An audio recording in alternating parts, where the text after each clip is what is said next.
अब next topic पढ़ते हैं पशुपति संप्रदाय। पशुपति संप्रदाय में क्या है दोस्तों, आइए पढ़ते हैं।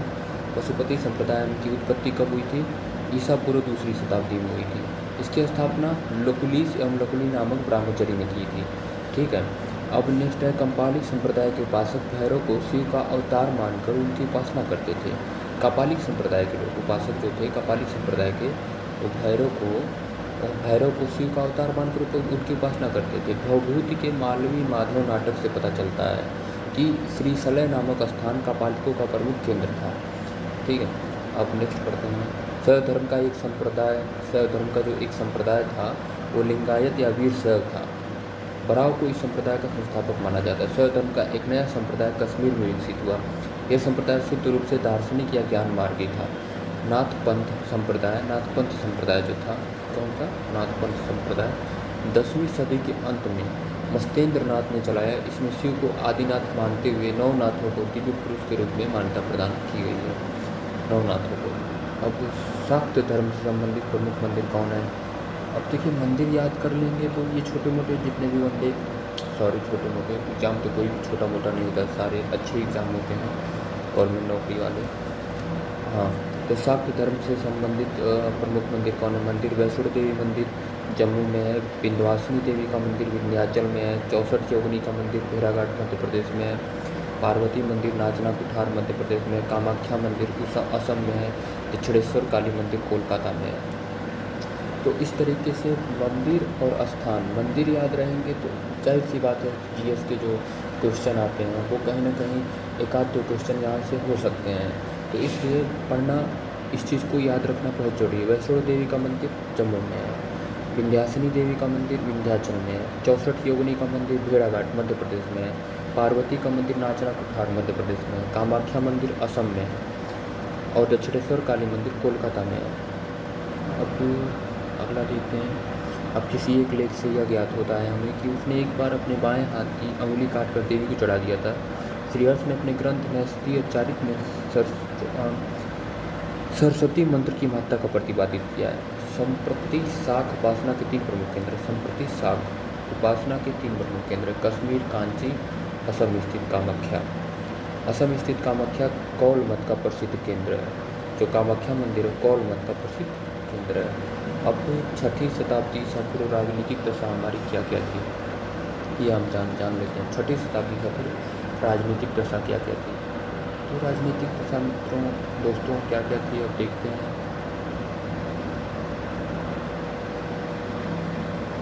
अच्छा भाई साहब कहाँ हैं?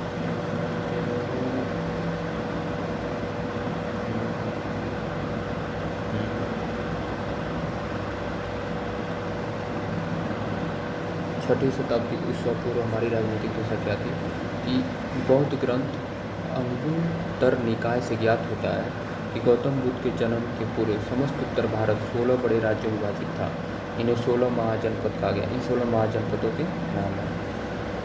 समस्त उत्तर भारत 16 बड़े महाजनपदों में विभाजित था। उनकी महाजनपद है और राजधानी दी गई है यहाँ पे। अब इसको हम लोग पढ़ते हैं, देखते हैं क्या क्या है क्या क्या नहीं है। कुरु महाजनपद कुरु था और इसकी राजधानी कहाँ थी? इंद्रप्रस्थ। महाजनपद कुरु था, इसकी राजधानी इंद्रप्रस्थ थी। और आधुनिक स्थल कुरु में कौन कौन था? मेरठ है, दिल्ली है और थानेश्वर है। कुरु की राजधानी इंद्रप्रस्थ थी और आधुनिक स्थल मेरठ, दिल्ली और थानेश्वर। अब पांचाल दूसरा महाजनपद, इसकी राजधानी काम्पिल्य, अहिच्छत्र। 2 राजधानियाँ थी, काम्पिल्य और अहिच्छत्र। आधुनिक स्थल कौन सा है पांचाल में? बरेली है, बदायूं है, फर्रुखाबाद। बरेली, बदायूं, फर्रुखाबाद। अब नेक्स्ट क्वेश्चन है सूरसेन मथुरा के आसपास का क्षेत्र। इसकी राजधानी कहाँ थी? मथुरा थी। वत्स की राजधानी कौशाम्बी। वत्स की राजधानी कहाँ थी? कौशाम्बी। और ये कहाँ था? इलाहाबाद और बांदा। आधुनिक स्थल कौन कौन सा? इलाहाबाद और बांदा है। कौशल की राजधानी साकेत श्रावस्ती।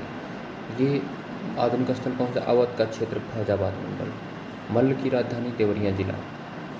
और मल्ल की राजधानी नहीं, सॉरी मल्ल की राजधानी जो मल्ल पावा है और इसका आधुनिक स्थल देवरिया जिला है। काशी काशी काशी की राजधानी बनारस और ये वाराणसी है आधुनिक स्थल। अंग अंग की जो राजधानी वो चंपा है और इसका आधुनिक स्थल है भागलपुर और मुंडेर। अब नेक्स्ट देखते हैं, अंग तक हो गया। 8 महाजनपदों के नाम हो गए, आप लोग जान लिए। और 9वां महाजनपद है मगध। इसकी राजधानी थी गिरिव्रज राजगिरी। एक है दक्षिणी बिहार, पटना व गया जिला में। वज्जी की राजधानी कहाँ थी? मिथिला, वैशाली व जनकपुरी। और इसका जो आधुनिक स्थल है मुजफ्फरपुर, दरभंगा। चेदी की राजधानी बुंदेलखंड। चेदी जो है आधुनिक स्थल जो है बुंदेलखंड को ही चेदी कहा जाता है। इसकी राजधानी थी सोथिवती इसकी राजधानी थी। मत्स्य को आधुनिक स्थल जयपुर। और इसकी राजधानी थी विराटनगर। मत्स्य की राजधानी कहाँ थी? विराटनगर। मत्स्य की राजधानी कहाँ थी? विराटनगर। क्वेश्चन तो आएगा यहाँ से पक्का, यहाँ से क्वेश्चन ठीक से आना, 3-4 मिलान करने के लिए दे देगा और पूछ देगा। अस्मक की राजधानी कहाँ थी? पोटिल। और ये गोदावरी घाटी आंध्र प्रदेश में। और अवंती की राजधानी कहाँ थी? पश्चिमी मध्य मालवा क्षेत्र। आधुनिक अवंती को आधुनिक स्थल कहते हैं, पश्चिमी मध्य मालवा क्षेत्र। इसकी राजधानी उज्जैनी महिष्मती थी। ठीक है, अवंती की। गांधार आधुनिक स्थल पेशावर, रावलपिंडी, ये दोनों पाकिस्तान में है। तक्षशिला इसकी राजधानी थी। और कंपोज दक्षिण पश्चिमी कश्मीर, राजौरी, हजारा, ये कहाँ थे? राजपुर हाटक, इसकी राजधानी थी राजपुर हाटक, कंपोज। ये 16 महाजनपदों के नाम दे दिए गए। अब 16 महाजनपद एक नज़र फिर से दौड़ा लेते हैं। 16 महाजनपद कौन कौन थे? गुरु था, पांचाल, सूरसेन, वत्स, कोसल, मल्ल, काशी, अंग, मगध, वज्जी। और नेक्स्ट है चेदी, मत्स्य, अस्मक, अवंती, गांधार, कंपोज। ये सारे जो हमारे महाजनपद हैं वो 16 महाजनपद हैं छठी से। अब 16 महाजनपदों के नाम, उनकी राजधानी और आधुनिक स्थल कौन कौन से थे ये हम लोगों ने देखा। अब नेक्स्ट पढ़ते हैं, नेक्स्ट टॉपिक इसी में है कि इन महानगरों को क्या था क्या नहीं था, कौन शासन करता। देखते हैं आगे। महापरिनिर्वाण सूत्र में इन 6 महानगरों के नाम प्राप्त होते हैं। चंपा, राजगिरी, बनारस, साकेत, कौशाम्बी और श्रावस्ती। ये याद रखिएगा, 6 महानगरों के नाम प्राप्त होते हैं महापरिनिर्वाण सूत्र में। कौन कौन से? चंपा, राजगिरी, बनारस, साकेत, कौशाम्बी, श्रावस्ती। कौन कौन से? देखिए कौन कौन से, पहले याद करिए। चंपा है, राजगिरी है, बनारस है, साकेत है, कौशाम्बी है, श्रावस्ती। ठीक है, CR20SKS। नेक्स्ट पढ़ते हैं हम लोग। वैशाली के लिच्छवियों ने पहला गणतंत्र स्थापित किया था। सुत्तनीपात में वैशाली को मगधमपुरम कहा गया है। सुत्तनीपात में वैशाली को मगधमपुरम कहा गया है। महाकवि भास ने अपना नाटक स्वप्नवास व दत्तम में वर्णित किया है। महाकवि भास ने अपना नाटक स्वप्नवास और दत्तम में वर्णित किया है। अब क्वेश्चन तो आएगा, स्वप्नवासव दत्तम किसका नाटक है? तो महाकवि भाष्य का। प्राचीन समय में कंबोज अपने श्रेष्ठ घोड़े के लिए उत्तरदायी था। भारत के प्राचीनतम सिक्कों को आहत सिक्के या पंचमार्क सिक्के कहा जाता है। ये चांदी के बने होते थे। प्राचीनतम जो सिक्के होते थे उन्हें आहत सिक्के या पंचमार्क सिक्के कहा जाता था। ये सिक्के 6ठी शताब्दी ईसा पूर्व मौर्य काल के मध्य प्राप्त होते हैं। अब बुद्धघोष की टीका सुमंगल वासनी से वज्जी संघ का न्याय व्यवस्था के बारे में जानकारी प्राप्त होती है। इससे ज्ञात होता है कि वज्जी संघ में 8 न्यायालय थे। जैन साहित्य में बिंबिसार को श्रेणिक कहा गया है। बिंबिसार को क्या पता है? श्रेणिक। पुराणों में कालाशोक को कांकवड़ कहा गया है। पुराणों में कालाशोक को क्या कहा है? कांकवड़। बौद्ध साहित्य के अनुसार बिंबिसार से नंदों तक के राजाओं का जो शासनकाल है वो यहाँ पे बताया गया है। तो आइए देखते हैं हर्यक वंश में कौन है राजा? बिंबिसार है, अजातशत्रु है, उदयन है और उनके उत्तराधिकारी जो भी हैं। हर्यक वंश का पहला शासक बिंबिसार, उसका शासनकाल 544 से 492 ईसा पूर्व। अजातशत्रु दूसरा 492 से 460 ईसा पूर्व। तीसरा उदयन है 460 से 412 ईसा पूर्व। अब शिशुनाग वंश, शिशुनाग हो गया, काकवड़ हो गया, काकवड़ के 10 पुत्र। 412 से 394 ईस्वा पूर्व, काकवड़ हो गया 394 से 366 ईस्वा पूर्व और 366 से 344 ईस्वा पूर्व। नंदवंश महापद्म नंद उग्रसेन एवं उसके 8 पुत्र 344 से 321 ईस्वा पूर्व।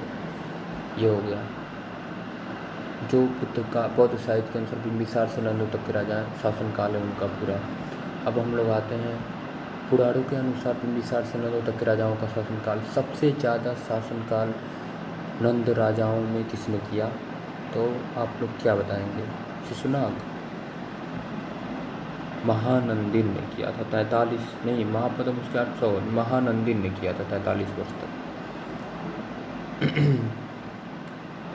अब आगे पढ़ते हैं राजा और राज्य। प्रत्युत का राज्य अवंती, प्रत्युत जो राजा थे उनका राज्य अवंती था। उदयन का राज्य वत्सा था। प्रसेनजित का कौशल था। अजातशत्रु का मगध था।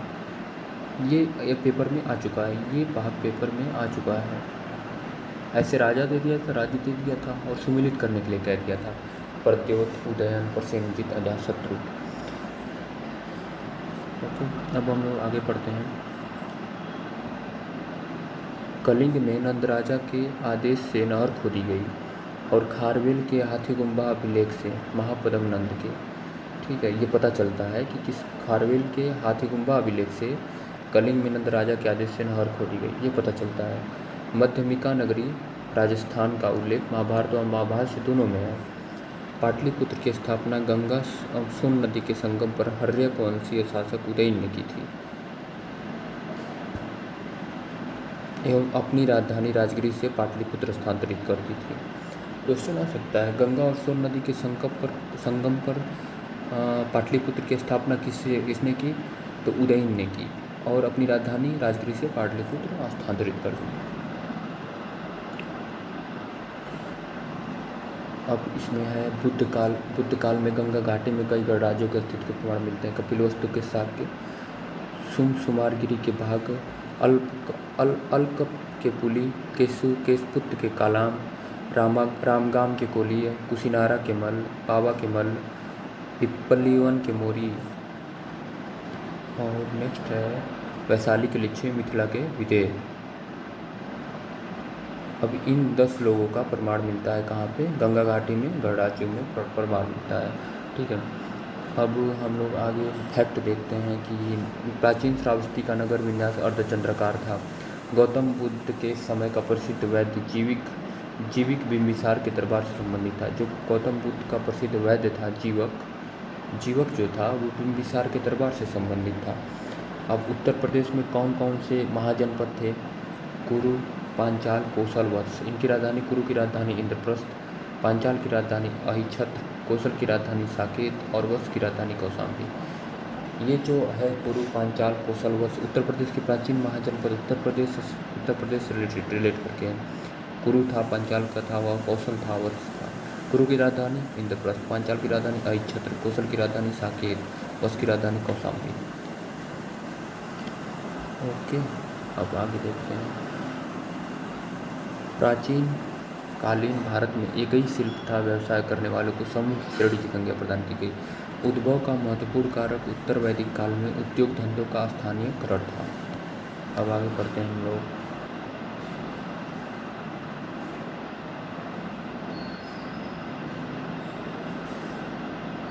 अब नेक्स्ट हम लोग पढ़ते हैं, ये देखिए, ये है हमारा हैंड डेक्स। इसी से आदिवासी लोग क्या करते थे? किसी भी चीज़ को तोड़ते थे या मांस को खाते थे, इसी से काट के ऐसे होता था हैंड डेक्स। इसे हथौड़ा, प्राचीन कालीन हथौड़ा है ये, ठीक है। अब आगे पढ़ते हैं मौर्य साम्राज्य। संस्थापक चंद्रगुप्त मौर्य। राजनीतिक रूप से एकबद्ध किया चंद्रगुप्त मौर्य ने पूरे भारत को।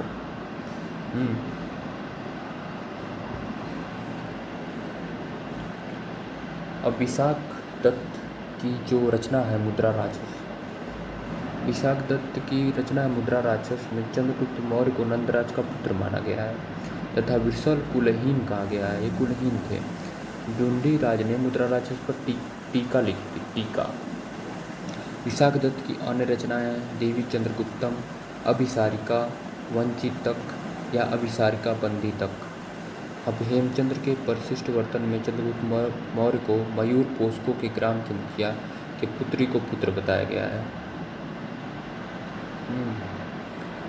अब चंद्रगुप्त मौर्य को एंडोक्रोटस के रूप में वर्णित किया है एरियन ऑफ लुकाट ने।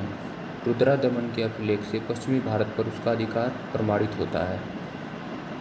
150 ईस्वी के रुद्रादमन के जूनागढ़ शिलालेख में आनर्त व सौराष्ट्र प्रदेश में चंद्रगुप्त मौर्य के प्रांतीय राज्यपाल पुष्यगुप्त द्वारा सिंचाई के बाद के निर्माण का उल्लेख मिलता है। बिंदुसार को जैन ग्रंथ में सिंहसेन कहते हैं। बिंदुसार जो है उनको जैन ग्रंथ में क्या कहते हैं? सिंहसेन। बिंदुसार ने सीरिया के शासक एंटियोकस से 3 वस्तुओं की मांग की: मीठी मदिरा, सूखी अंजीर और दार्शनिक। जो बौद्ध अशोक अपने पिता के शासनकाल में अवंती का उपराजा था, अवंती का वायसराय था। अशोक ने अपनी प्रजा के विशाल समूह को ध्यान में रखकर एक ऐसे व्यवहारिक ढंग का प्रतिपादन किया जिसका पालन आसानी से सब कर सकें। अब सहिष्णुता, उदारता व करुणा व उसके विरोध विविध आयाम थे। अशोक के अभिलेखों में उसे देवनामपी या देवनामपियदसी कहा गया है। इसका अर्थ है देवताओं का प्रिय या देखने में सुंदर।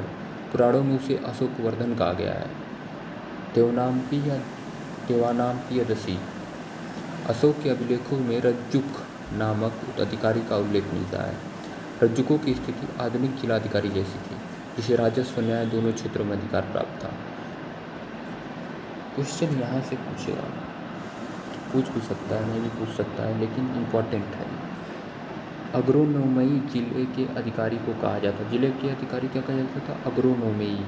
मौर्य काल में व्यापारिक काफिलों के मुखिया को सार्थवाह की संज्ञा दी गई। किसकी संज्ञा दी गई? सार्थवाह की। व्यापारिक काफिलों, कारवों को सार्थवाह।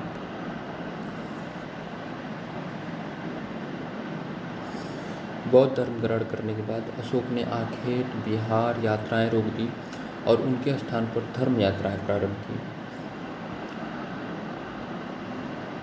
राज्याभिषेक में 10 वर्ष बाद 8वां शिलालेख संबोध बोध गया तथा 20 वर्ष बाद रुम्मीनदेई अभिलेख रुम्मीनदेई गया उनकी पूजा की। अशोक की धम्म यात्राओं का क्रम इस प्रकार है। जो धम्म यात्राएं उन्होंने की अशोक ने, उनका क्रम इस प्रकार है। लुम्बिनी में पहले की, फिर कपिलवस्तु में, फिर बोध गया, फिर सारनाथ, फिर कुशीनगर, फिर श्रावस्ती। लुम्बिनी, कपिलवस्तु, बोध गया, सारनाथ, कुशीनगर, श्रावस्ती।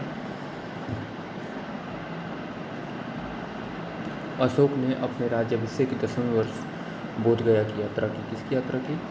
बोध गया की। अपने राज्याभिषेक के 10वें वर्ष 20वें वर्ष लुम्बिनी की यात्रा की तथा एक शिला स्तंभ स्थापित किया। बुद्ध की जन्मभूमि होने कारण लुम्बिनी ग्राम का भोग कर माफ कर दिया तथा भू राजस्व 1/6 से घटाकर 1/8 कर दिया। कालसी, गिरनार व मेरठ के अभिलेख ब्राह्मी लिपि हैं। अशोक के अभिलेखों को 3 वर्गों में बांटा जा सकता है: शिलालेख, स्तंभलेख, गुहालेख। शिलालेख, स्तंभलेख और गुहालेख। अब यह शिलालेख 14 विभिन्न लेखों का एक समूह है जो 8 भिन्न भिन्न स्थानों से प्राप्त किया गया। शिलालेख 14 विभिन्न लेखों का एक समूह जो 8 भिन्न भिन्न स्थानों से प्राप्त किया गया। शाहबाजगढ़ी, मानसेहरा, कालसी, गिरनार, धौली, चौगढ़, हिरीगुड़ी, सोपारा। अशोक के अधिकांश अभिलेख ब्राह्मी और खरुष्टी लिपि में लिखे हैं। केवल 2 अभिलेख शाहबाजगढ़ी और मानसेहरा की लिपि ब्राह्मी न होकर खरुष्टी है। अब ये याद रखिए, शाहबाजगढ़ी और मानसेहरा की लिपि खरुष्टी है, बाकी सबकी जो लिपि है वो 2 है। 2 लिपियों में लिखा गया, ब्राह्मी और खरुष्टी में। अब लिपि कुछ दे दिया गया है और उसका स्थान दे दिया गया है। आर्मेयिक लिपि किन अभिलेख से प्राप्त हुआ? तक्षशिला, लंगमान। यूनानी में तथा आर्मेयिक लिपि सरेकुना। द्विभाषी यूनान, सीरियाई भाषा में। प्राक अशोक ब्राह्मी लिपि का पता श्रीलंका स्थित अनुराधापुर से चला तथा पिपरावा, सोहगौरा व महास्थान यहाँ से भी इस भाषा में प्राप्त हुआ। जो अभिलेख थे ब्राह्मी लिपि। प्राचीन भारत में खरुष्टी लिपि दाएं से बाएं लिखी जाती थी, मुख्यतः उत्तर पश्चिम भारत की लिपि थी। अशोक का नामोल्लेख करने वाला गुजरा लघु शिलालेख मध्य प्रदेश के दतिया जिले में स्थित है। गुजर्रा, ठीक है, मास्की नेतु उडेगोलम के लेखों में अशोक का व्यक्तिगत नाम मिलता है। अब दिया भागु स्तंभ लेख में अशोक ने स्वयं को मगध का सम्राट कहा है। यही अभिलेख अशोक को धर्मावलंबी प्रमाणित करता है। 5वें स्तंभ लेख में अशोक द्वारा राज्याभिषेक के 26वें वर्ष बाद विभिन्न प्रकार के प्राणियों के वध को वर्जित करने का स्पष्ट उल्लेख है। यह अशोक के 13वें शिलालेख से किस शिलालेख से कलिंग युद्ध का ज्ञात होता है? तो अशोक के 13वें शिलालेख से कलिंग युद्ध के संदर्भ में स्पष्ट साक्ष्य मिलते हैं। अशोक के शासनकाल के 8 वर्ष बाद 261 ईसा पूर्व में घटित हुआ। अशोक के दूसरे व 13वें शिलालेख से संगम राज्य चोल पांड्य सतयुग पुत्र एवं केरल पुत्र सहित ताम्रपड़ी की सूचना मिलती है। मौर्य शासक अशोक के 13वें शिलालेख से ज्ञात होता है कि अशोक के 5 यवन राजाओं के साथ मैत्रीपूर्ण संबंध था। अंतियोग, तुरमाय, अंतकनी और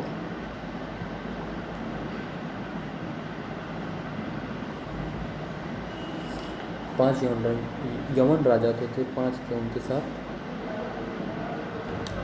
जो 5 यवन राजा थे उनके साथ मैत्रीपूर्ण संबंध थे, जिनमें अंतियोक यानी एंटियोकस थियो सीरिया का शासक, तुरमय या तुरमाय टालेमी सेकेंड फिलाडेल्फस मिस्र का राजा, अंतकनी एंटीगोनस कोनातास मेसिडोनिया या मकदूनिया का राजा, मग साइरिन का शासक, अलेक्जेंडर एलेक्जेंडर एपाइस या एपीरस का राजा। इन 5 यवन राजाओं से मैत्रीपूर्ण संबंध था अशोक का। अब इसमें है गोरखपुर जिले से प्राप्त सोगौरा ताम्रपत्र अभिलेख व बांग्लादेश के बोगरा जिले से प्राप्त महास्थान अभिलेख की रचना अशोककालीन प्राकृत भाषा में उन्हें ब्राह्मी लिपि में लिखा गया। इस अभिलेख अकाल के समय किए जाने वाले राहत कार्यों के संबंध में है। इस अकाल की पुष्टि चंद स्रोतों से हुई है। मौर्य काल में न्यायालय मुख्यतः 2 प्रकार के थे, धर्मस्थीय व कंटक शोधन। धर्मस्थीय न्यायालय दीवानी न्यायालय थे और कंटक शोधन फौजदारी न्यायालय थे। गुप्तचरों को अर्थशास्त्र में गूढ़ पुरुष कहा गया है। ठीक है।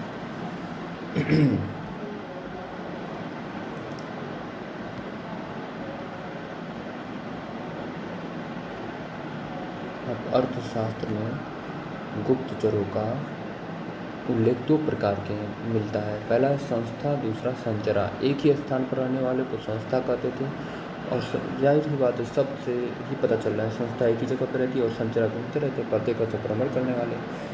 मेगस्थनीज की इंडिका पाटलिपुत्र के नगर प्रशासन का वर्णन दिया गया है इसमें। आइए इसको देखते हैं। इसमें दिखाया है कि पाटलिपुत्र के नगर प्रशासन के 30 सदस्यों वाली समिति थी। कुल 6 समितियाँ होती थी, प्रत्येक समिति में 5 सदस्य होते थे और तीसरी समिति जनगणना के हिसाब रखती थी। वर्तमान में यह कार्य नगर पालिका प्रशासन द्वारा किया जाता है।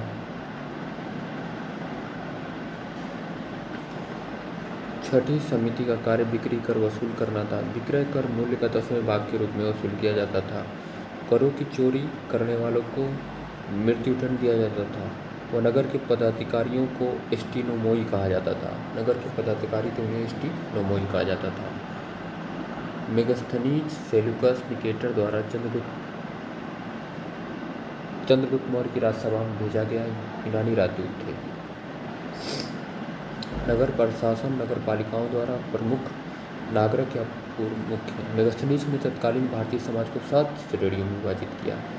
दार्शनिक, कृषक, पशुपालक, कारीगर, योद्धा, निरीक्षक, मंत्री। मेगस्थनीज भारतीय समाज में दास प्रथा का उल्लेख नहीं करता है। मौर्यकालीन में कोई भी व्यक्ति न तो अपनी जाति से बाहर विवाह कर सकता था व न ही उसे भिन्न पेशा ही अपना सकता था। अशोक के अभिलेखों में मौर्य साम्राज्य के 5 प्रांतों के नाम मिलते हैं। उत्तरापथ इस प्रांत था जिसका राजधानी तक्षशिला, अवंतीरथ उज्जैनी, कलिंग, तोसली। दक्षिणापथ स्वर्णगिरी प्रांत या पूर्वी प्रदेश पाटलिपुत्र। भाग एंड बाली प्राचीन भारत में राजस्व के स्रोत थे। भाग और बलि भूमि का मालिक को राजा कहते थे और भूमि से जो उत्पन्न भाग था उसका अधिकारी भी राजा था और भाग को इस कर को भाग कहते थे। बलि राजस्व का स्रोत था। राजस्व एकत्र करने का कार्य किसका था? समाहर्ता का था। सीमावर्ती दुर्ग या सीमा रक्षक अंतपाल। विषयों या कमिश्नरियों का प्रशासक प्रदेश था। उपयुक्त पदाधिकारियों के अतिरिक्त अन्य पदाधिकारी हैं। पन्नाध्यक्ष, वाणिज्य का अध्यक्ष, सूराध्यक्ष, बूचड़खाने का अध्यक्ष, गणिका अध्यक्ष, वेश्याओं का निरीक्षक, शांत्याध्यक्ष, राजकीय कृषि विभाग का अध्यक्ष, ये हो गया। अकारा अध्यक्ष, खानों का अध्यक्ष, लक्षणा अध्यक्ष, छापे खाने का अध्यक्ष, लोहा अध्यक्ष, धातु विभाग का अध्यक्ष, नवा अध्यक्ष, जहाजरानी विभाग का अध्यक्ष। अब गाँव के शासन को स्वायत्त शासी पंचायतों के माध्यम से संचालित करने की व्यवस्था का सूत्रपात मौर्यों ने किया। ग्राम सभा गाँव से संबंधित किसी भी मुद्दे पर निर्णय लेने के लिए स्वतंत्र थी। मौर्य साम्राज्य में तलाक की प्रथा थी। मौर्य साम्राज्य में तलाक की प्रथा थी। विदेशियों को भारतीय समाज में मनु द्वारा प्राप्त क्षत्रिय का सामाजिक स्तर दिया गया था। मौर्य युग इन सभी स्तंभ चुनार के पुनः पत्थरों से निर्मित है। एलेक्जेंडर कनिंघम सांची के स्तूप खोज किए थे। भरहुत का स्तूप, ये सांची का स्तूप मध्य प्रदेश के रायसेन जिले में है और भरहुत का स्तूप मध्य प्रदेश सतना जिले में है। अमरावती का स्तूप आंध्र प्रदेश के गुंटूर जिले में कृष्णा नदी के दाहिनी तट पर है। सारनाथ का तमेक स्तूप गुप्तकालीन है, जो बिना आधार के समतल भूमि पर बनाया गया है। बुलंदीबाग से नगर के पाराकोटे के अवशेष, कुम्हार से राजा प्रसाद के अवशेष प्राप्त हुए हैं। पाटलिपुत्र का प्राचीन स्थान बुलंदीबाग है। चंद्रगुप्त मौर्य अशोक ने गिरनार क्षेत्र में जल संसाधन की ओर ध्यान दिया। उस क्षेत्र में उन्होंने सुदर्शन झील खुदवाई। अशोक ने ईसा पूर्व 3री शताब्दी में से नहरें निकाली और जूनागढ़ के शासक रुद्रादमन ने इस झील की मरम्मत कराई थी। अब सुदर्शन झील से कौन कौन है? चंद्रगुप्त मौर्य ने सुदर्शन झील खुदवाई और अशोक ने इससे नहरें निकाली और जूनागढ़ के शासक रुद्रादमन ने इस झील की मरम्मत कराई थी।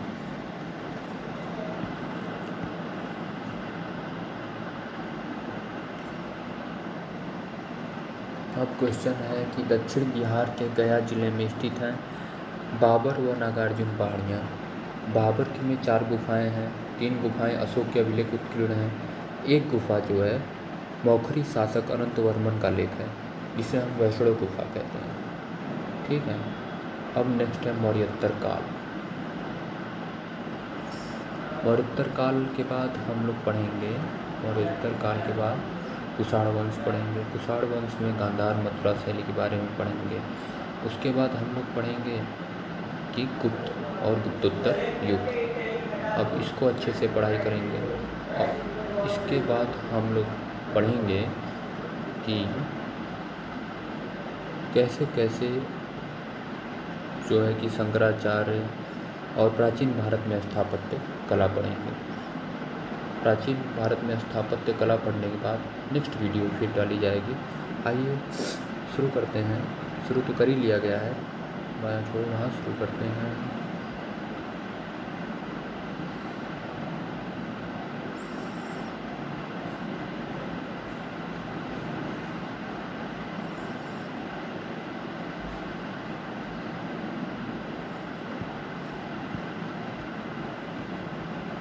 मौर्योत्तर काल।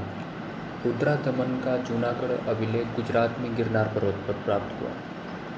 अब तक हम लोग रुद्रादमन का जूनागढ़ अभिलेख पढ़ रहे थे। कहाँ है? गुजरात में गिरनार पर्वत पर। ब्राह्मी लिपि में उत्कृष्ट संस्कृत भाषा का अभिलेख अब तक प्राप्त संस्कृत अभिलेखों में सर्वाधिक प्राचीन है। संस्कृत काव्य शैली का प्राचीनतम नमूना प्राप्त है। सुदर्शन झील के बाद के पुनर्निर्माण का विवरण सुरक्षित रखना था।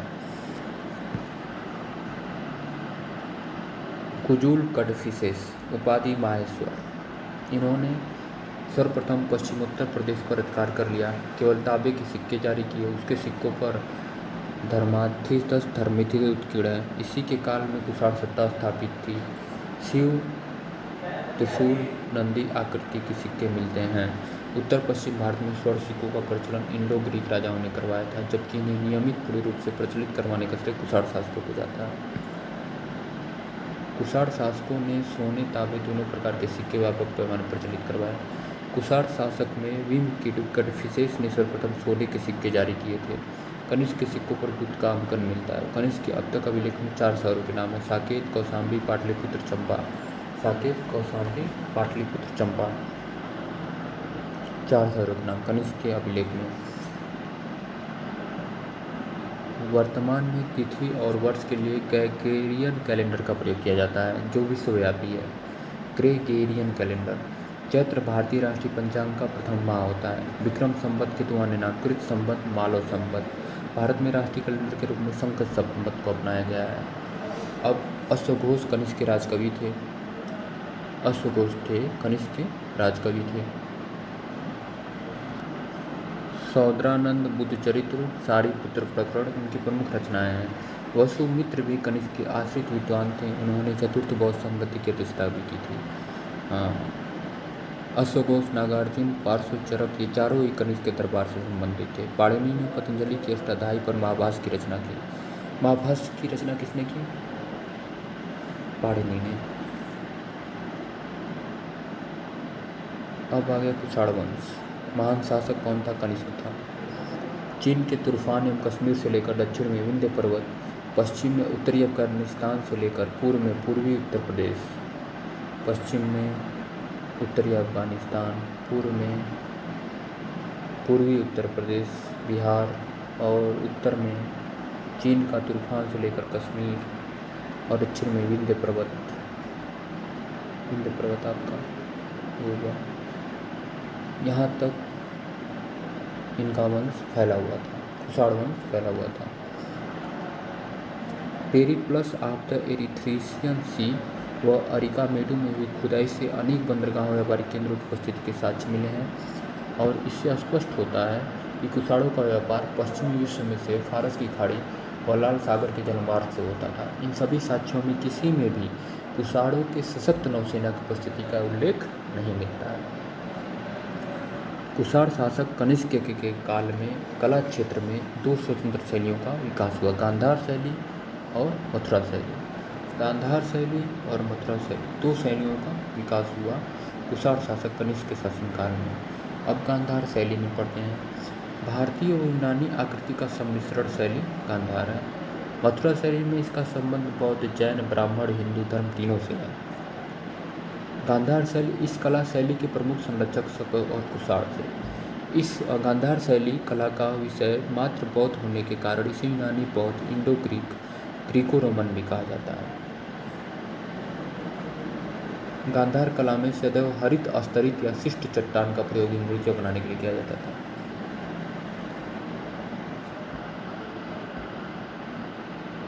अब मथुरा शैली के बारे में बताएं। मथुरा शैली इसका संबंध बौद्ध, जैन, ब्राह्मण, हिंदू धर्म तीनों से है। मथुरा कला शैली की दीर्घ जीविता प्रथम शताब्दी ईस्वी सन से चतुर्थ शताब्दी ईस्वी सन तक रही। मथुरा शैली में लाल चींटीदार पत्थर या श्वेत चींटीदार पत्थर का इस्तेमाल होता है। मथुरा मूर्ति कला शैली में भी बुद्ध आसन और स्थानक दोनों स्थितियों में प्रदर्शित किए गए हैं। मथुरा कला में बुद्ध समस्त प्रसिद्ध मुद्राओं में प्रदर्शित किए गए हैं। वरहस्त मुद्रा, अभय मुद्रा, धर्मचक्र, परिवर्तन मुद्रा। इस तरीके से गांधार और मथुरा शैली के बारे में हम लोग पढ़े। अब आगे पढ़ते हैं। कुषाण काल में बाल विवाह की प्रथा प्रारंभ हुई थी। अब बाल विवाह की प्रथा कब प्रारंभ हुई थी? कुषाण काल में। भारत में बाह्य आक्रमणों के कालों का सही कालानुक्रम है यूनानी है, शक है, कुषाण है। ठीक है। ईरानी शासक डेरियस प्रथम ने सर्वप्रथम भारत के कुछ भागों को अपने अधीन किया। मिनांडर उसके पुत्र स्ट्रेटो प्रथम के सिक्के मथुरा से मिले। स्ट्रेटो सेकेंड ने शीशे के सिक्के जारी किए थे। इस हिंद यवन शासक का शासन 25 ईस्वी पूर्व से 10 ईस्वी तक माना जाता है।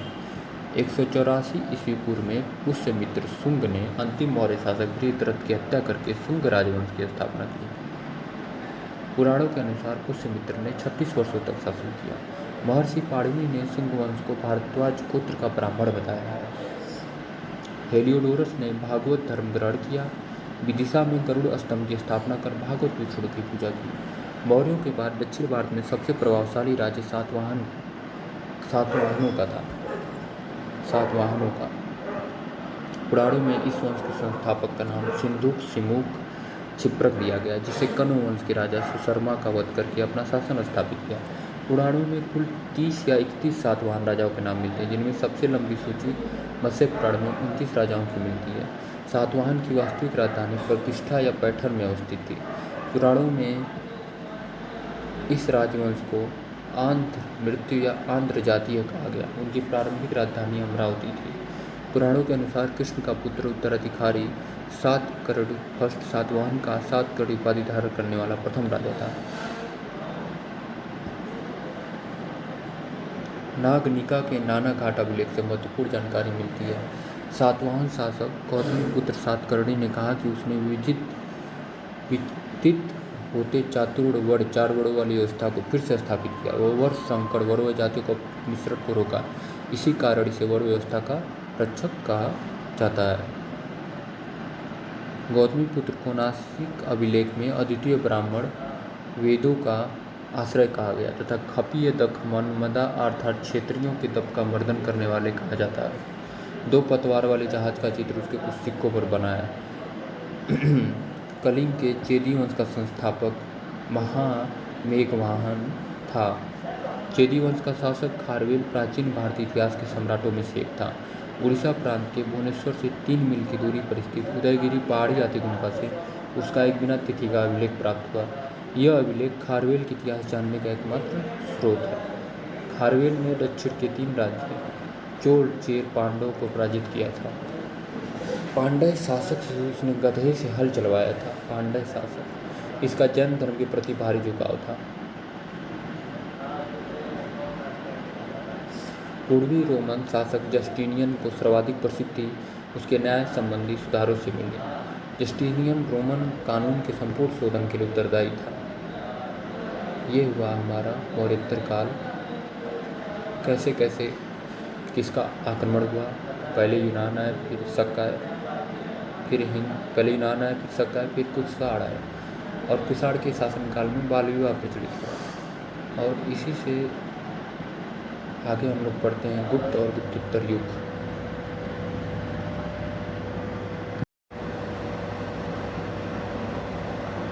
जो हमारा गुप्त वंश है 275 से 550 ईस्वी है। इसकी स्थापना महाराजा श्रीगुप्त द्वारा। प्रथम शक्तिशाली शासक चंद्रगुप्त प्रथम, उपाधि महाराजाधिराज। गुप्त संवत का प्रवर्तक चंद्रगुप्त प्रथम था। इसकी प्रारंभिक तिथि 319 ईस्वी थी।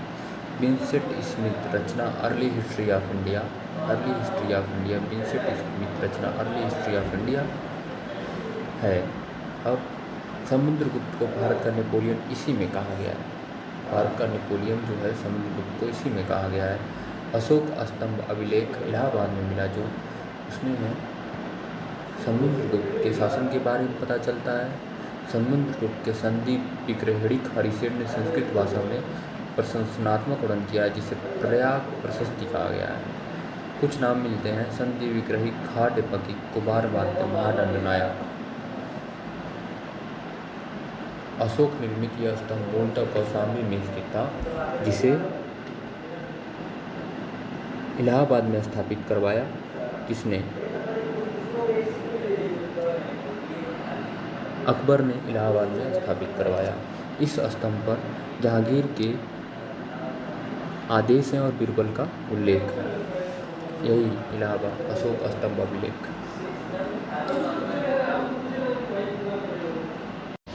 चंद्रगुप्त द्वितीय विक्रमादित्य 375 से 415 ईस्वी इनका टेन्योर यानी कार्यकाल है। इनका अन्य नाम था देवगुप्त।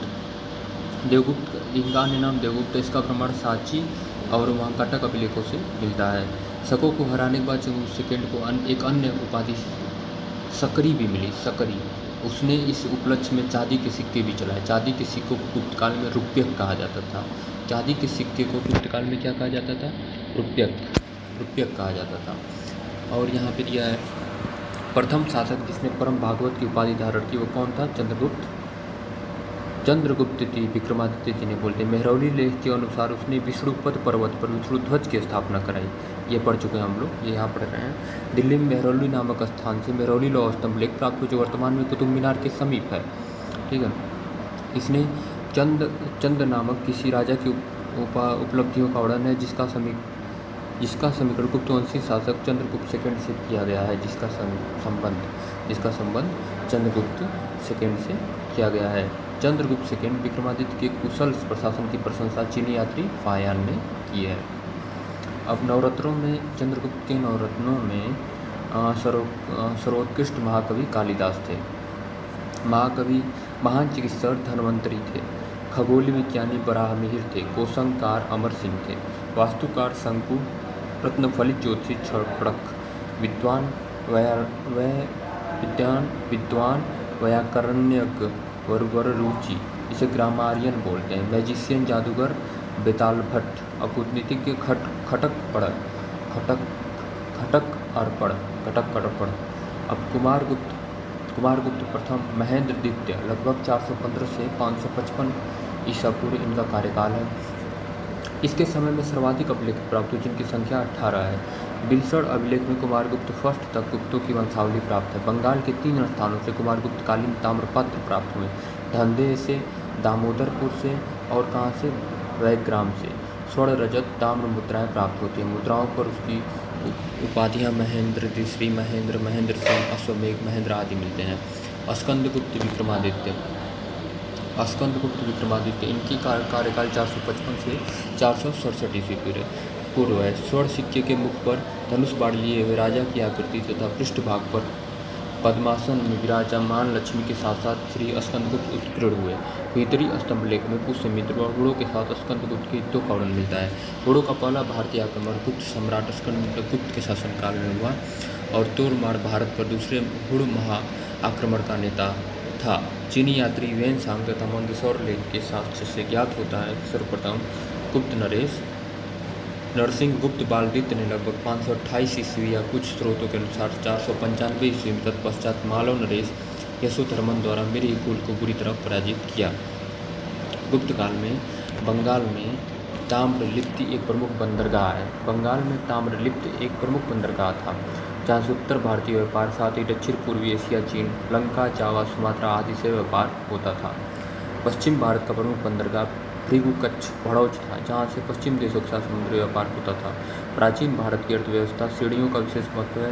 ये संगठन व्यापारियों के द्वारा उनके व्यापार के समुचित संचालन के लिए स्थापित किए जाते थे। श्रेणियों का अपने सदस्यों पर न्यायिक अधिकार होता था। श्रेणियों के द्वारा इस सदस्यों के वेतन, काम करने के नियम, मानक कीमतों का निर्धारण किया जाता था। प्रत्येक श्रेणी का अपना एक प्रमुख होता था। राजा का श्रेणियों के संचालन में कोई हस्तक्षेप नहीं होता था। श्रेणियाँ अपने नियम स्वयं बनाती थीं। गुप्त काल में गुजरात, बंगाल, दक्कन, तमिलनाडु वस्त्र उत्पादन के लिए प्रसिद्ध थे। वस्त्रोद्योग गुप्त काल का प्रमुख उद्योग था। गुप्त काल में अंतर्राष्ट्रीय व्यापार के प्रमुख केंद्र थे ताम्रलिप्ति, भृगुकच्छ, अरिकामेडु, कोवरीपत्तनम, मुजरीस, प्रतिष्ठान, सोपारा, बारबेरिकम। आयुर्वेद तथा चिकित्सा के क्षेत्र में प्राचीन भारत की चरम पड़ी रहती चरक सुश्रुत से मिलती है। समुद्रगुप्त की कुल 8 प्रकार की स्वर्ण मुद्राएं हमें प्राप्त होती हैं। कौन कौन सी? गरुड़, धनुर्धरी, चंद्रगुप्त प्रथम प्रकार, चक्र प्रकार, परशु, अश्वमेघ, व्याघ्र हनन, वीणावादन प्रकार। गुप्त काल में स्वर्ण मुद्रा को दिनार कहा जाता था। गुप्त काल में स्वर्ण मुद्रा क्या कहते थे? दिनार कहते थे। गुप्त काल में स्वर्ण मुद्रा को दिनार कहते थे। गुप्त काल के सिक्के जो थे यूपी, बिहार, बंगाल, मध्य प्रदेश, राजस्थान, उड़ीसा में पाए गए। सिक्कों का सबसे प्रसिद्ध प्राप्त स्थल राजस्थान का भरतपुर है। इनके द्वारा जारी किए गए चांदी के सिक्के रूपक कहलाते थे। गुप्त शासकों में चंद्रगुप्त प्रथम द्वारा सर्वप्रथम सिक्के जारी किए गए थे। सती प्रथा का प्रथम अभिलेख एरर से प्राप्त हुआ। कहाँ से? एरर से। यह अभिलेख 510 ईस्वी का है, जिसमें गोपराज नामक सेनापति की स्त्री को सती होने का प्रमाण है। गोपराज नामक सेनापति की स्त्री को। गुप्त काल को प्राचीन भारत का स्वर्ण युग कहा जाता है। अजंता की 3 गुफाएं गुप्तकालीन मानी जाती हैं। 16वीं, 17वीं बिहार व 19वीं चैत्य गुफा है। गुप्त काल में जो लोग राजकीय भूमि पर कृषि करते थे, उन्हें अपनी उपज का एक भाग राजा को कर के रूप में देना पड़ता था, जो समांतर खष्ठांश तक होता था। गुप्त अभिलेखों में भूमि कर को उदंग्र या भाग कर कहा गया। उद्रंग या भाग कर कहा गया है। प्राय सभी धर्मास्त्रों में भू राजस्व की दर 1/6 थी। प्राचीन भारत में सिंचाई कर को विदक भागम या उदक भागम कहा गया है। हिरण्य मौर्य काल में लिए जाने वाले नकद कर था। गुप्त और गुप्तोत्तर काल में रेशम के लिए कौशेय का प्रयोग होता था। कौशेय का 3री शताब्दी में वारंगल लोहे के लिए प्रसिद्ध था। 3री शताब्दी में वारंगल जो है लोहे के लिए प्रसिद्ध था। गुप्त काल में लिखित संस्कृत नाटकों में स्त्री शूद्र प्राकृतिक भाषा बोलते थे, जबकि उच्च वर्ग के लोग संस्कृत भाषा बोलते थे। शूद्रकृत मछली मृच कटिकम नामक रचना से गुप्तकालीन शासन व्यवस्था और नगर जीवन की रोचक जानकारी मिलती है। मृच कटिकम किसकी रचना है? शूद्रक की। गुप्त साम्राज्य की शासन व्यवस्था राजतंत्रात्मक थी।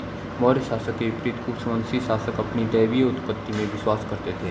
गुप्त शासकों ने भूमिदान की परंपरा को विस्तारित किया। गुप्त प्रशासन का स्वरूप केंद्रीकृत न होकर संघात्मक था। गुप्त राजा अनेक छोटे राजाओं का राजा होता था।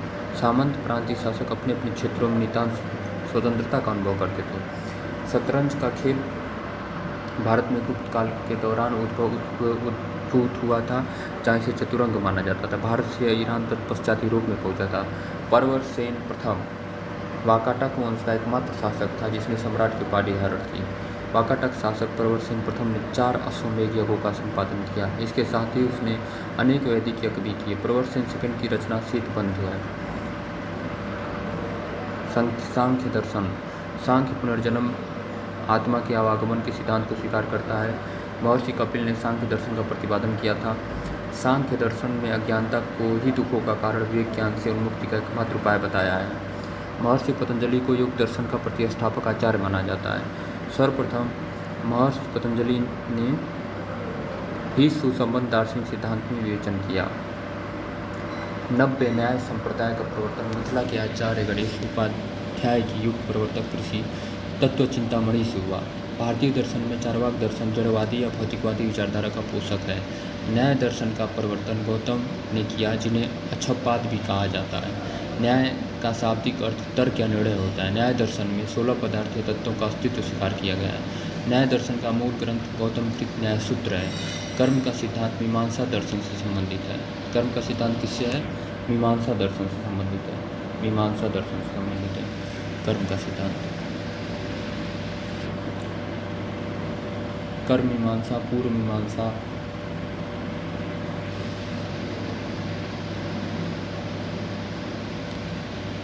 कर्म मीमांसा, धर्म मीमांसा, पूर्व मीमांसा। जैमिनी ने इसका प्रतिपादन किया था। मीमांसा दर्शन में वेद को शाश्वत सत्य माना जाता है। पूर्व मीमांसा दर्शन में वेद के कर्मकांड भाग पर विचार किया गया है। मीमांसा व वेदांत, न्याय व वैशेषिक, सांख्य व योग भारतीय खट दर्शन के भाग हैं। वेदांत का शाब्दिक अर्थ है वेदों का अंत या वैदिक विचारधारा। की परिभाषा वेदांत दर्शन के 3 आधार: उपनिषद, ब्रह्मसूत्र, भगवत गीता। प्रस्थान त्रयी। अग्निकुल के राजपूतों का सर्वाधिक प्रसिद्ध प्रतिहार वंश था। गुर्जरों की शाखा संबंधित होने का इतिहास में इसे गुर्जर प्रतिहार वंश के नाम से जाना जाता है। गुर्जर जाति का प्रथम उल्लेख पुलकेशिन द्वितीय के ऐहोल लेख में मिला। पाणपत्र के हर्षचरित में भी गुर्जरों का उल्लेख मिलता है। गुर्जर प्रतिहार वंश का शासक नागभट्ट प्रथम था। ग्वालियर अभिलेख से पता चलता है कि उसने मलेच्छ शासक की विशाल सेना को नष्ट कर दिया था। नागभट्ट ने अरबों के आक्रमण से पश्चिम भारत की रक्षा की थी। किसने? नागभट्ट ने। राष्ट्रकूट वंश की स्थापना 736 ईस्वी में दंती दुर्ग ने की थी। उसने मान्यखेट अपनी राजधानी बनाई। राष्ट्रकूट राजा अमोघ वर्ष प्रथम का जन्म 800 ईस्वी में नर्मदा नदी के किनारे श्री भावन नामक स्थान पर सैनिक छावनी में हुआ। मौखरी गुप्तों के सामंत थे जो मूलतः गया के निवासी थे। मौखरी वंश के शासकों ने अपनी राजधानी कन्नौज बनाई। प्रमुख शासक हरिवर्मा, आदित्य वर्मा, ईशान वर्मा, सर्ववर्मा, ग्रहवर्मा थे। हर्ष के समय प्रति 5वें वर्ष प्रयाग के संगम क्षेत्र में एक समारोह का आयोजन किया जाता था जिसे महामोच परिषद कहा गया हो। वेंसांग स्वयं छठे समारोह में उपस्थित था। पुलकेशिन सेकंड और हर्ष के बीच नर्मदा नदी तट पर युद्ध हुआ। पुलकेशिन सेकंड की हार हुई। पुलकेशिन सेकंड की ऐहोल प्रशस्ति वेंसांग का विवरण इस युद्ध के साक्ष्य हैं। वेंसांग ने भारत यात्रा पर एक ग्रंथ लिखा जिसे CUC कहते हैं। वेंसांग को भारत का राजकुमार कहा जाता था। वेंसांग चीन के तांगवंशी शासक ताइसुंग का समकालीन तथा इसी के राज्य का नागरिक था। 637 ईस्वी में वेंसांग नालंदा विश्वविद्यालय गया। इस समय यहाँ का कुलपति आचार्य शिलभद्र थे। मथुरा सूती वस्त्रों के लिए प्रसिद्ध था जबकि वाराणसी विवेश रेशम वस्त्रों के लिए प्रसिद्ध था। वेंसांग बताते हैं कि थानेश्वर की समृद्धि का प्रधान कारण वहाँ का व्यापार था। बाढ़ ने थानेश्वर नगरी की अतिथियों के लिए चिंतामणि भूमि तथा व्यापारियों की लाल भूमि बताया। चीनी यात्री इत्सिंग ने 671 ईस्वी या 672 ईस्वी में अपने 37 बौद्ध सहयोगियों के साथ बौद्ध धर्म के अवशेषों को देखने की इच्छा से पाश्चात्य विश्व का भ्रमण किया। 693 से 694 ईस्वी में वापस लौट गया, सुमात्रा होता हुआ। प्राचीन कालीन चीनी लेखकों ने भारत का उल्लेख थिनतू तथा थियानतू नाम से किया। अब शंकराचार्य जी के बारे में कुछ पढ़ते हैं। श्री शंकर आदि नामों से जाना जाता। केरल के गांव कुलाडी में हुआ था। उनके दर्शन को अद्वैत वेदांत के नाम से जाना जाता है। शंकराचार्य द्वारा स्थापित 4 मठ हिंदू धर्म के पथ प्रदर्शक माने जाते हैं। ज्योति मठ, पुरी उड़ीसा, द्वारका गुजरात, श्रृंगेरी कर्नाटक। चार धाम बद्रीनाथ, द्वारकापुरी, रामेश्वर। बद्रीनाथ, द्वारकापुरी, रामेश्वर। छोटा चार धाम गंगोत्री, यमुनोत्री, केदारनाथ, बद्रीनाथ। ये गंगोत्री, यमुनोत्री, केदारनाथ, बद्रीनाथ धाम है। बद्रीनाथ, द्वारका, पुरी, रामेश्वर, ये चार धाम है।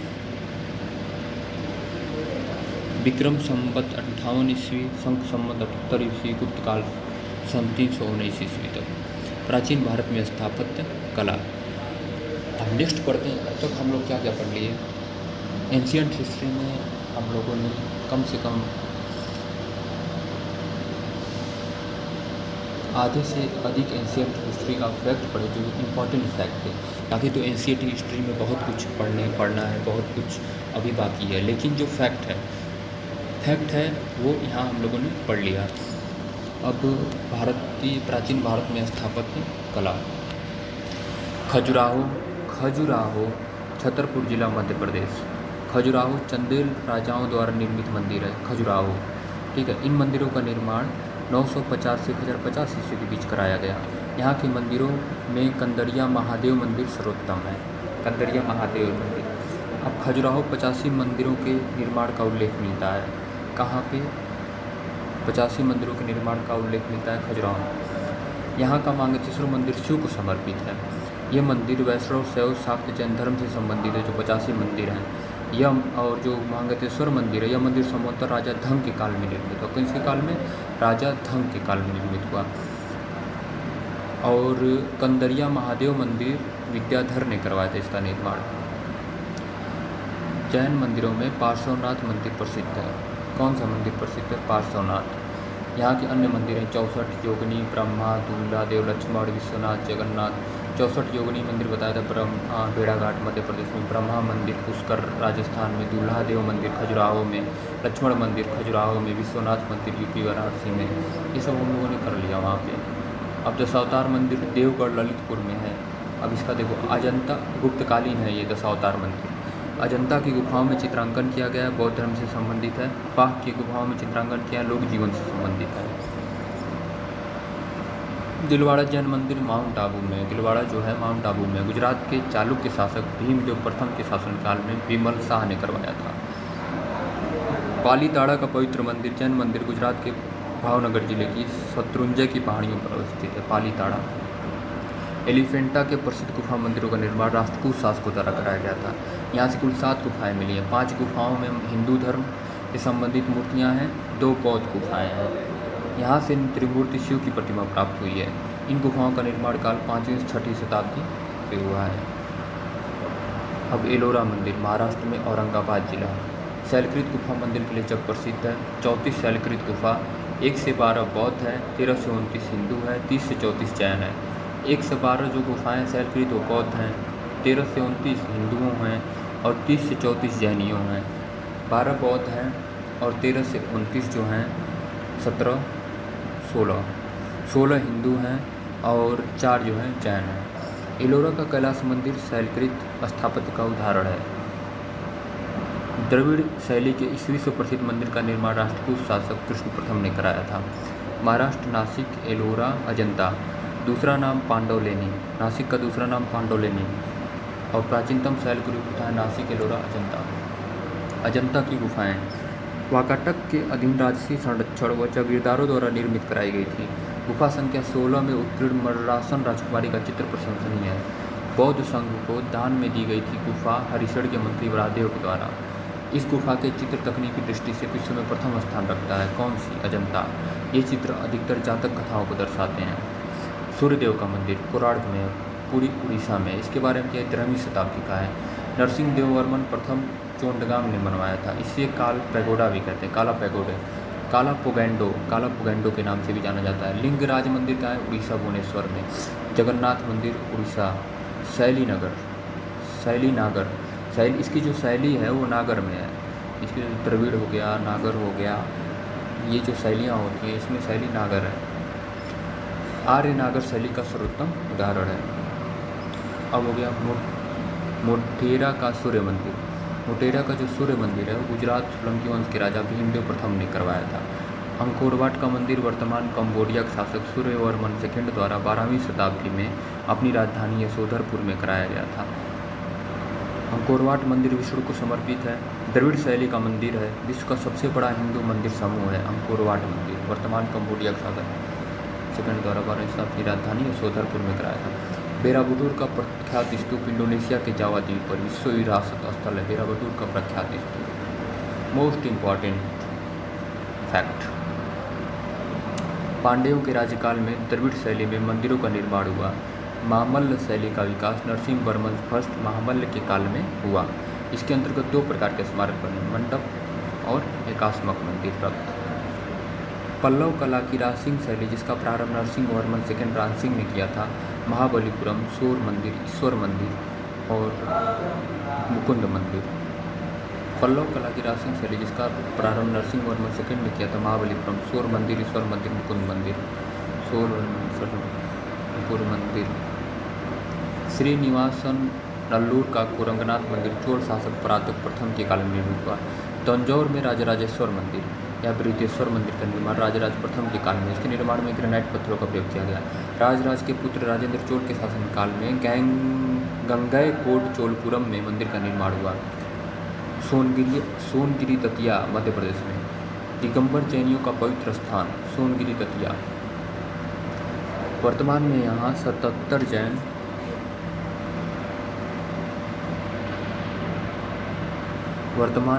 77 जैन मंदिर पहाड़ी पर 26 गाँव में स्थित हैं। इस प्रकार इसकी कुल संख्या 103 है। सोनगिरी के चारों ओर सफ़ेद जैन मंदिर स्थापित है। पहाड़ी पर स्थित 57वां मंदिर मुख्य मंदिर जो भगवान चंद्र प्रभु से संबंधित है। सोनगिरी दतिया। विरूपाक्ष मंदिर कर्नाटक राज्य हम्पी भगवान शिव को समर्पित है, जो वहाँ से विरूपाक्ष के नाम से जाने जाते हैं। अब शैली आ गई, जो शैली हम लोग पढ़े थे, नागर शैली, द्रविड़ शैली, बेसर शैली। नागर शैली उत्तर भारत, उड़ीसा के मंदिर इसी शैली के हैं। द्रविड़ शैली दक्षिण भारत, कृष्णा नदी, कुमारी अंतरिक्ष के मध्य तमिलनाडु। और बेसर शैली नागर द्रविड़ शैलियों का मिश्रण, इसे चालुक्य शैली भी कहते हैं। पंचायतन शब्द मंदिर शैली की रचना को निर्दिष्ट करता है। बद्रीनाथ कपूर द्वारा रचित बृहद प्रमाणिक हिंदी कोश मूल संपादक रामचंद्र वर्मा के अनुसार पंचायतन एक पुल्लिंग शब्द है जो किसी देवता उसके साथ के 4 देवताओं की मूर्तियों के लिए प्रयुक्त होता है। बद्रीनाथ मंदिर में 5 मूर्तियाँ हैं जो बद्री पंचायतन के नाम से प्रसिद्ध हैं। जगदीश मंदिर उदयपुर राजस्थान पंचायतन शैली का उदाहरण है। प्रसिद्ध नैमिषारण्य तीर्थ यूपी के सीतापुर जिले में स्थित है। अब इसी के साथ एंशिएंट हिस्ट्री के मोस्ट इम्पॉर्टेंट फैक्ट जो है हम लोगों ने पढ़े, जो पेपर में आए हुए हैं। और अभी एंशिएंट हिस्ट्री का एक और पार्ट आएगा, पार्ट 3, उसमें एंशिएंट हिस्ट्री के इम्पॉर्टेंट फैक्ट जो है ख़त्म हो जाएंगे, उसको पढ़ लिया जाएगा। और एंशिएंट हिस्ट्री के जो क्वेश्चन हैं वो बहुत ही जल्द मैं दूंगा PDF में करके, और उस दिन दूंगा, जिसे आप लोग ज़रूर देखिएगा और पढ़िएगा। पढ़ते रहिए, मुस्कुराते रहिए, मस्त रहिए। और इसी के साथ चलते हैं। जय हिंद, जय भारत।